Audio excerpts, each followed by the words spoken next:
नमस्कार, आप देख रहे हैं टॉप न्यूज छत्तीसगढ़। मैं हूं मनोज पचौरी।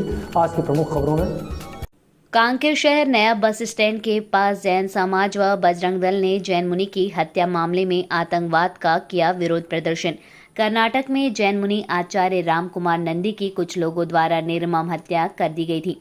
आरोपियों को पुलिस ने अपनी गिरफ्त में ले लिया है, लेकिन इस मामले से जुड़े अपराधियों को फांसी देने की मांग को लेकर जैन समाज व बजरंग दल के कार्यकर्ताओं ने आतंकवाद का विरोध प्रदर्शन किया और विश्व हिंदू परिषद बजरंग दल ने कांकेर तहसीलदार को पीएम के नाम ज्ञापन सौंपा है और जैन मुनि के हत्यारों को फांसी देने और कर्नाटक सरकार के विरोध किया है, जिसमें बड़ी संख्या में एकत्रित होकर हत्यारों को फांसी देने की मांग को लेकर नारे लगाते हुए और कर्नाटक सरकार मुर्दाबाद के नारे लगाते हुए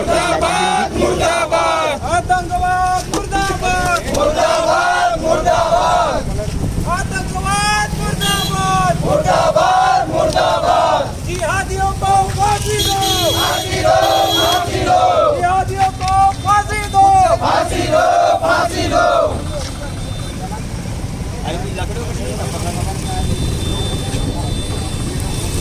आतंकवाद मुर्दाबाद मुर्दाबाद मुर्दाबाद, आतंकवाद मुर्दाबाद मुर्दाबाद। भारत को संतों की तपोभूमि मानते हैं, जहाँ कई प्रकार के साधु संत पैदा हुए और जिनके आश्रय से, जिनके आशीर्वाद से, जिनके मार्गदर्शन से यह हमारा भारतवर्ष चल रहा है।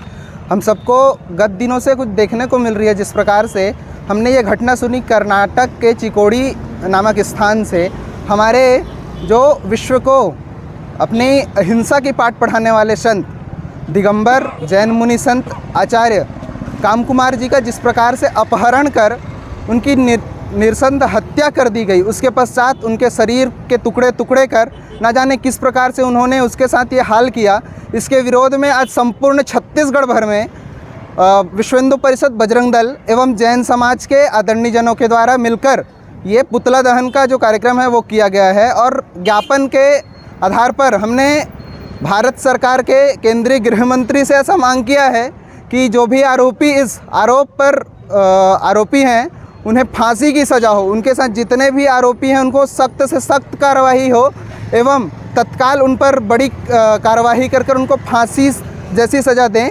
ऐसी एक मांग हमने भारत सरकार से केंद्रीय। आज ये जो पुतला दहन किया गया है हमारे देश के अंदर में निरंतर जन सामान्य पे तो जिहादियों के आतंकियों के आक्रमण हो ही रहे हैं, अब वो साधु संतों पे भी आक्रमण करना शुरू कर दिए हैं। ऐसी घटना पहले पाल गाँव में हुई, उसके बाद कर्नाटक के चिकोड़ी गांव की घटना, जहां हमारे जैन समाज के आचार्य मुनिश्री कांति कुमार नंदी महाराज साहब की निर्मम हत्या कर दी गई। उनके अंगों को काट काट कर बहुत बुरी तरह से उनके नृशंस हत्या करके उनके अंगों को पहले गुमराह करते रहे कि हमने तालाब में फेंका, नदी में फेंका और उसको उन्होंने बोर में फेंक दिया। ये दुस्साहस जो जिन लोगों ने किया है वो निंदनीय है।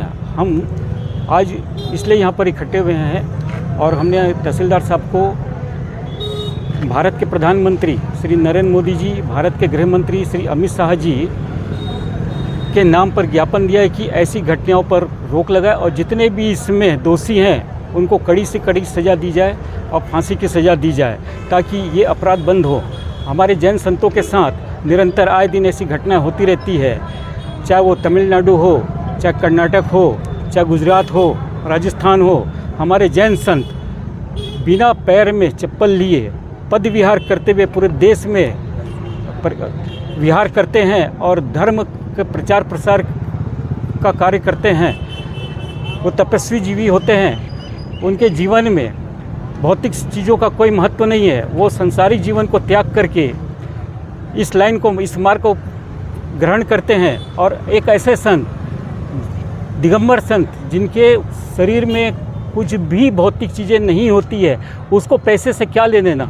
जो शुरू में समाचार आया था कि उन्होंने ब्याज में पैसे दिए थे, उसको लेन देन को लेकर के ये इस तरह के कृत्य हुए हैं, तो ये सरासर झूठा आरोप है। क्योंकि जैन संत तो स्वयं ही करोड़पति अरबपति लोग भी ऐसे हुए हैं जिन्होंने अपना घर बार भौतिक संपदा सब त्याग करके जैन धर्म को अंगीकार किया, संयम के मार्गों को अंगीकार किया है और आज वे धर्म आचरण धर्म प्रसार करने के लिए निरंतर विहार करते हुए हमारी इस जैन धर्म की परंपरा को बचाए रखे हैं और धर्म का प्रचार प्रसार करते हैं। तो इसलिए हम कांकेर जैन समाज, विश्व हिंदू परिषद, बजरंग दल जितने भी हैं, हम सब सरकार से मांग करते हैं कि ऐसी घटनाओं पे रोक लगाए और ऐसे दोषियों को कड़ी से कड़ी सजा दें। आज की प्रमुख खबरें, बने रहिए टॉप न्यूज़ छत्तीसगढ़ के साथ। हम फिर से आएंगे आपके पास।